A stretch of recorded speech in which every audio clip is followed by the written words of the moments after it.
Welcome back to Grillin' with Grove. My name's Austin, and today I've got another special family recipe for you. We're going to be cooking vindaloo. Now, vindaloo is an Indian curry, and it consists of traditionally onions, potatoes, and meat. I take my own twist to that. I add a little bit of ginger and some garlic as well.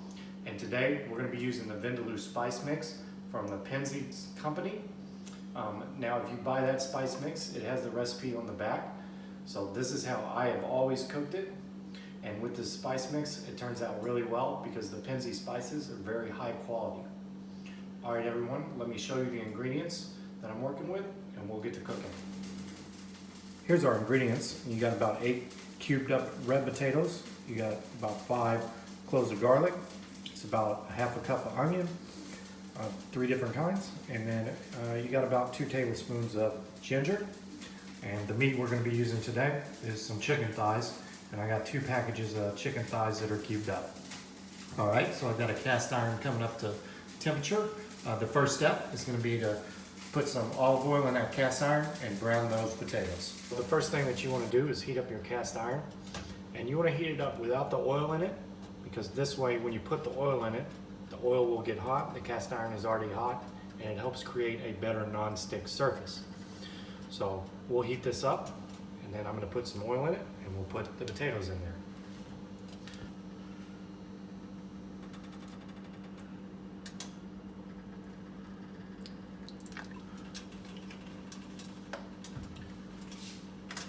So we went in there about 5 tablespoons or so of oil. Now let's put our potatoes in there.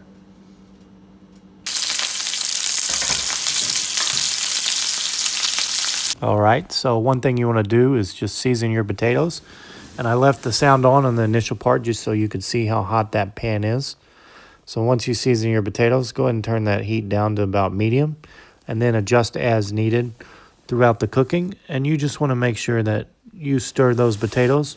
And as you can see right there, they've come a very nice golden brown. So we are about where we need to be.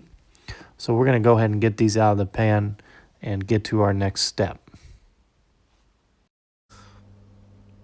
So we're going to use the Vindaloo Seasoning from the Penzeys Spice Company. And I'm going to go ahead and re-season this chicken. But one mistake that I did make here is that I've got that pan overcrowded. But we're just going to continue to stir since the pan's overcrowded. And I've bumped up the heat again to medium high. So we're just going to stir this for about 10 to 15 minutes or until that chicken gets browned. So this is about the color that we're looking for. And I've just kind of been stirring this chicken every once in a while and adjusting the heat. So we'll move on to our next ingredients. So there are vegetables, and I'm going to season those in just a minute. But the vegetables that we have in the pan, so we have half a red, half a white, and half of a shallot, as well as 5 cloves of garlic that have been crushed. And we also have about 3 tablespoons of ginger. Now on the side, I'm going to be making the curry paste, and to make that, I have 3 to 5 tablespoons of the Vindaloo seasoning with 3 to 5 tablespoons of water, and I'm just going to add it in and stir it in with our ingredients. So you're going to go ahead and let that come to a boil. That helps incorporate the ingredients. Then we're going to add back in the potatoes and the chicken, and you're going to stir that so that it gets coated with that mixture. And then I'm going to move the heat down to low, and I'm going to re-season with the Vindaloo seasoning, and then we're going to let it go for about 30 minutes, and it should be tender and juicy enough, and then we'll get to our taste test.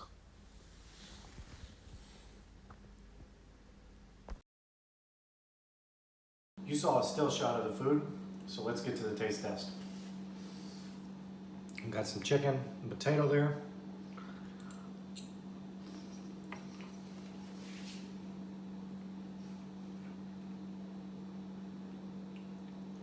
Very good. After 30 minutes of simmering, those potatoes cooked very good, and because we browned them before, they have that flavor that we need. Same with the chicken. Now with my chicken though, I did overcrowd the pan a little bit, so it didn't get the exact brownness that I would have liked, but it's still good. Also, I would say this is not quite as spicy as normal, but maybe that's because I'm just taking a test as opposed to eating a whole dish. That spice kind of grows on you as you eat. Typically you serve this with rice and naan, but I'm just eating it plain today.